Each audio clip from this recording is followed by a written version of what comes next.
देखिए हर खबर यहीं पर, सब्सक्राइब कीजिए TV9 भारतवर्ष। अमेरिका पर एटम बम गिरने की तारीख तय की गई है। ये खबर अखबार में विज्ञापन छापकर घर घर पहुंचा भी दी गई। अमेरिका के एक अखबार में एक पेज का लेख छापकर दावा किया गया है कि इस्लामिक देश अमेरिका पर जुलाई के महीने में परमाणु हमला करने वाला है। क्या है इसकी सच्चाई, देखिए ये रिपोर्ट। जिस बम के विध्वंस से जर्रा जर्रा थर्रा जाता है, जो एक बम पृथ्वी से पाताल तक पूरी कायनात को कपा देता है, क्या उसी एटम बम से अमेरिका दहलने वाला है? वो परमाणु बम जो कई पुश्तों को बर्बाद कर देता है, जिसके कण कण में कयामत लाने की ताकत होती है, जिस विध्वंसक बम की परिकल्पना भर से बेहिसाब धड़कन बढ़ जाती है, उस नरसंहारक बम को ट्रंप के आंगन में गिराने की सुपारी जिनपिंग ने दी है इस्लामिक स्टेट को। क्या अपनी चौहद्दी की बेहिसाब ताकत लगाकर किलेबंदी करने वाले दुनिया के सबसे ताकतवर मुल्क पर न्यूक्लियर अटैक हो जाएगा? क्या 18 जुलाई 2020 को यानी 22 दिन बाद अमेरिका से सबसे बड़ा खतरा आने वाला है? क्या जुलाई में अमेरिका और चीन के बीच फाइनल युद्ध शुरू हो जाएगा? कोरोना वायरस के चलते अमेरिका और चीन में तनातनी बढ़ती जा रही है और इसी तनातनी के बीच दोनों देशों के बीच न्यूक्लियर वॉर का खतरा भी बहुत बढ़ता जा रहा है। दरअसल माने तो जिनपिंग इसको लेकर न्यूक्लियर वॉर भी कर सकते हैं, क्योंकि जिनपिंग को सुपर पावर बनना है। और इसी के चलते ये भी कहा जा रहा है कि जिनपिंग खास तौर पर इस्लामिक देशों का इस्तेमाल अमेरिका पर किसी तरीके के न्यूक्लियर वॉर को लेकर या न्यूक्लियर हमले को लेकर भी कर सकते हैं। नैशविले, अमेरिकी सूबा टेनेसी की राजधानी। दावा किया जा रहा है कि यही वो शहर है जहां न्यूक्लियर बम से तबाही की सबसे विध्वंसक कहानी लिखने की तैयारी हो चुकी है।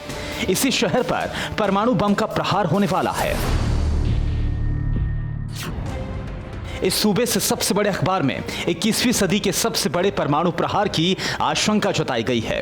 अखबारों में छपे एक एक शब्द को पढ़िए। लंबे चौड़े लेख में सबसे ऊपर मिस्टर प्रेसिडेंट के साथ पोप की तस्वीर लगी हुई है। नीचे नैशविले के नाम खुला संदेश लिखा गया है, जिसमें साफ साफ लिखा गया है कि कोई इस्लामिक देश अमेरिका पर विध्वंसक बम वार करने वाला है। बाकायदा तारीख लिखी हुई है 18 जुलाई 2020। खौफ और आशंकाओं की स्याही से पूरे एक पेज का ये लेख है, जिसमें अमेरिका पर न्यूक्लियर अटैक की बात कही गई है।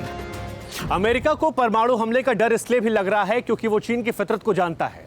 चीन की फितरत में है पीठ पे छुरा घोंपना। इसके अलावा अमेरिका के तमाम इस्लामिक देशों संबंध अच्छे नहीं हैं, खास तौर पर ईरान से। ईरान के संबंध चीन के साथ अच्छे हैं और यही वजह है कि अमेरिका और अमेरिकियों को इस बार यह डर लग रहा है। सूबे के सबसे बड़े अखबार में छपे लेख पर हड़कंप मच गया है। सबसे विध्वंसक आक्रमण को लेकर सुरक्षा एजेंसी अलर्ट हो गई हैं। तहकीकात शुरू हो गई है। छानबीन में पता चला कि टेनेसी के कट्टर धार्मिक समूह ने परमाणु हमले की भविष्यवाणी की है। ये विध्वंसक आशंकाओं भरे शब्दों से लिखा यह लेख एक विज्ञापन है। संगठन ने पैसा देकर छपवाया है। अखबार ने बेहद महीन शब्दों में ऊपर भी लिखा है कि विज्ञापन है। इस पेड विज्ञापन में बहुत सारी बातें लिखी गई। इसमें लिखा गया कि डोनाल्ड ट्रंप संयुक्त राष्ट्र अमेरिका के आखिरी राष्ट्रपति होंगे। इसके अंदर नैशविले के लोगों को संबोधित करते हुए कई चीज़ों का आग्रह भी किया गया और जब सवाल खड़े होने लगे तो अखबार ने इस पर अपनी गलती मानी और ये भी कहा कि मुसलमानों को भ्रमित करने के लिए वो माफ़ी मांगते हैं। जाहिर है अमेरिका पर परमाणु हमले की यह खबर नहीं बल्कि भ्रामक विज्ञापन था, जो नफरत की स्याही से लिखा गया था। अमेरिका जैसे सुपर पावर पर हमले की परिकल्पना भी नामुमकिन सा है। हालांकि चीन से जिस तरह का टकराव अभी जारी है, इससे महायुद्ध की आशंका बहुत ज्यादा है। न्यूज़ टॉप 9 रोज सुबह 7 बजे और शाम 7 बजे सिर्फ TV9 भारतवर्ष पर।